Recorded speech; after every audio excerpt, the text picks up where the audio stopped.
నేటి వాగ్దానముగా మీకా గ్రంథం 7వ అధ్యాయం 8వ వచనం. నా శత్రువా, నా మీద అతిశయపడవద్దు, నేను క్రింద పడినను తిరిగి లేతును.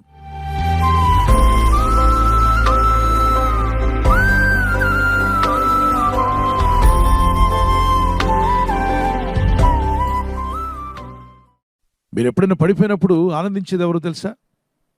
మీ శత్రువులే. మీ ఇంటి వారు, నీ బంధుమిత్రులు, నీ స్నేహితులు, నిన్ను ప్రేమించేవారు, నీ పట్ల ప్రేమ కలిగిన వారు, నువ్వు పడిపోయినట్టు వారికి బాధ కలుగుతుంది. వాళ్ళ పని అయిపోయిందట, వారికి ఇలా కీడు కలిగిందట, మీకు ఆ విషయం తెలుసా అని మీ గురించి చెప్పుకొని ఆనందించేవాళ్ళు శత్రువులు. ఇప్పుడు మానవులందరికీ శత్రువు ఎవరంటే సాతానుడే. ఎప్పుడు ఎవరిని పడగొట్టాలా, ఎలా కీడు చేయాలని ఆలోచించేవాడు సాతానుడు. అలాగే ఆ సాతాను ఏజెంట్లా కొంతమంది పనిచేస్తూ ఉంటారు.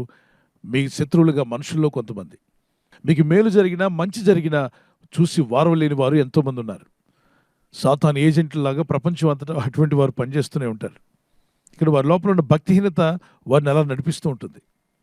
ఈ లేఖనాలు మనం గమనించినప్పుడు మీకా భక్తుడు అంటున్నాడు, ఓ శత్రువా, నా మీద అతిశయపడవద్దో, నేను క్రింద పడినను తిరిగి లేతును, కారణం నా దేవుడు నాకు తోడై ఉన్నాడు, నన్ను తిరిగి లేపుతాడు నా దేవుడు.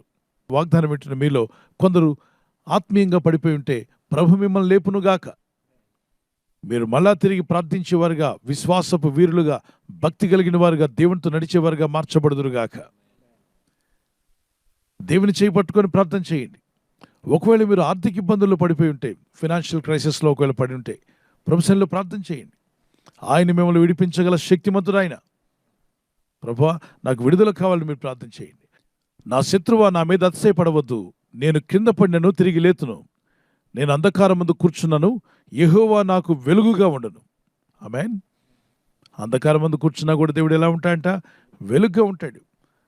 నా దేవుడు నా పైన తన వెలుగు ఉదయింపజేస్తాడు. పడిపోయిన నన్ను తిరిగి లేపుతాడు. నీ జీవితం చుట్టూ కారుమబ్బులు కమ్ముకున్నా నీతిశ్వరుడని యేసు నీ మీద ప్రకాశించబోతున్నాడు. కారుమబ్బులు పటాపంచులైపోతాయి, ఆయన వెలుగు నీ మీద ప్రకాశిస్తుంది. అంధకారము నీ చుట్టూ ఉన్నప్పటికీ అది వెలుగుగా మారిపోయే సమయం రాబోతుంది. ప్రభు తన కృపతో నిలబెట్టి నడిపించి స్థిరపరచునుగాక. చూడండి, కొన్నిసార్లు లోకంలో కొన్ని సమస్యలు, ఇబ్బందులు మనకు రావచ్చు. వాటిని చూసి భయపడిపోయి కృంగిపోవద్దు.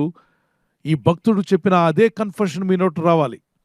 ఓ శత్రువా, ఓ సాతానుడా, నన్ను చూసి అతిశయపడకు, నేను పడిపోయి ఉన్నాను కదా, నేను ఇబ్బందుల్లో ఉన్నాను కదా, నేను శోధనలో పడ్డానని నువ్వు అతిశయించవద్దు.